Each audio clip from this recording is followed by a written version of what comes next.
Hi guys, welcome to another episode of my home recording tutorial.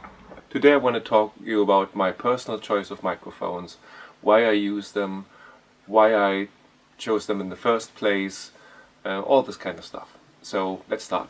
The first thing that you want to know about microphones is there are different sorts of microphones. There are three categories really, which is dynamic microphones, there are condenser microphones, and there are ribbon microphones.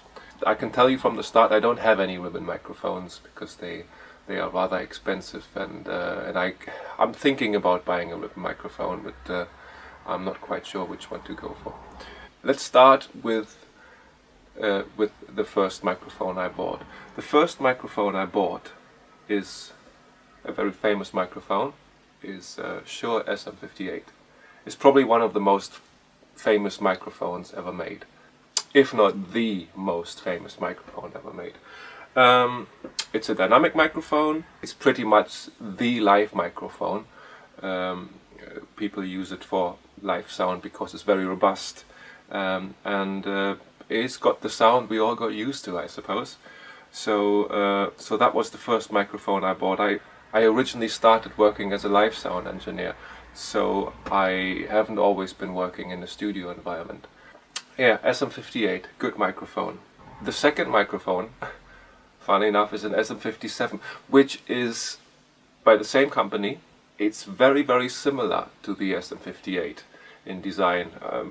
The only real difference is really the top here. It's essentially the same capsule, it's the same microphone. So yeah, works very well on instruments. Some people use it for vocals, backing vocals, all this kind of thing. They're both really good microphones, and you can both pick them up under £100 still, I believe. The third microphone that I love, it was given to me, and it's a Sennheiser. It's a Sennheiser MD41. To me, it's basically a better SM57 or SM58. I use it for snare. I use it for vocal. It just gives a little bit of a warmer sound than the SM57 one, the snare, for instance. There's just a little bit more substance to it. So yeah, very nice microphone. Third mic in my collection here. Oh, it's falling apart here. There we go. Yeah, this is probably about 30 years old. So the first condenser mic I bought is this one here. It's an AKG C1000. It's all right. You know, it does what it says on the tin basically. But the problem I had with it was that it's not a very quiet mic. I tried to record a choir with it, and it's a very noisy mic. There's a lot of noise, a lot of extra noise in it. If you have a stereo pair of these, you need to go further away, and the further you go away from the source, the more noise you're gonna get as well, because you need to turn the preamp up just a little bit more. Yeah, and I found it didn't quite work for that. So I have another mic here, which to me is just a little bit of a refined version of a small condenser mic. It's an AKG as well. It's a C41, and this is very nice here, made in Austria. All right, okay. It's a little bit more refined. I find these ones work very well on acoustic guitars. Work very well on hi-hat, anything. The thing about condenser mics is that they have a defined high end. Everything in the high end is just a little bit more crisp in general, and it's a bit more precise. With dynamic mics, the condensers just got a little bit more of a crisp high end. That's the best way to describe it. So this is as I said, this is another small diaphragm condenser mic. We distinguish between small diaphragm and large diaphragm microphones, so I'm gonna show you some large diaphragm mics. This is a Neumann, a German company, Neumann TLM 103. is one of my favorite mics. It's a large diaphragm condenser mic, and from what I understand, it's built very similar to the U87, which is a Neumann mic, which is probably the equivalent to the SM58 Shure in the studio world. It's probably the most used mic for recordings in the world, I would say. So it has a very similar capsule, this one, only that you don't get all the polar patterns. We talk about polar patterns in a second. The good thing about this one here is that I talked about the noisiness of the AKG. The good thing about the TLM103 is that, and this is the reason why I chose it in the first place, was that it's very quiet. You can turn this up and take your source away so far and you will not hear the electronics in the microphone. It's just the design of it.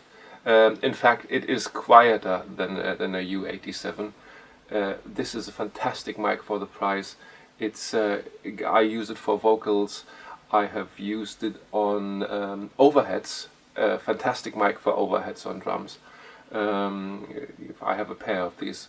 So this is a really nice microphone. I cannot recommend it enough. For the price, it's very hard to beat. Now the last mic I want to talk to you about is this one here. It's a C41 Force. It's by the same company as this guy here and this one, AKG. The interesting thing about this one is it's got different polar patterns.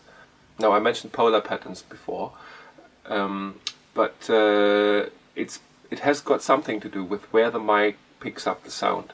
These mics here, coming back to the SM58, it picks it up from the front basically. It's got a cardio pattern.